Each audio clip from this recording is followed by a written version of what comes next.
ایک ہے اللہ تعالیٰ کی رضا اور اللہ تعالیٰ کی معرفت میں لگ جانا اور اللہ تعالیٰ کی خوشنودی میں لگ جانا، اور ایک ہے نفس کی رضا میں لگ جانا۔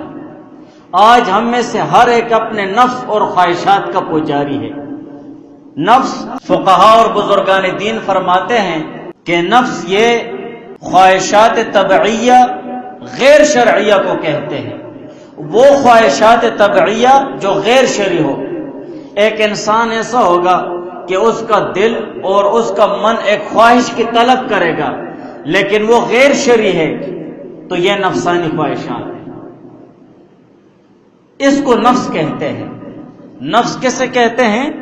مرغوبات طبعیہ غیر شرعیہ، جو چیز مرغوب ہے اور طبیعت مانگتی ہے اور شریعت کے خلاف ہے، تو اس کو نفس کہتے ہیں۔ بس ایک انسان ایسا ہوگا کہ وہ کہے گا کہ میں بد نظری کر لوں، اس عورت کو میں دیکھوں، تو یہ طبی خواہش ہے لیکن غیر شرعی ہے۔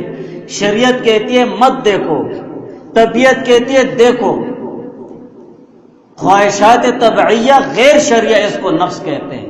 اپنے نفس سرکش کو قابو کر کے اور جو نفسانی خواہشات ہیں ان پر غالب آ جائے تو اصل معنوں میں اسے معرفت الہی حاصل ہوتی ہے۔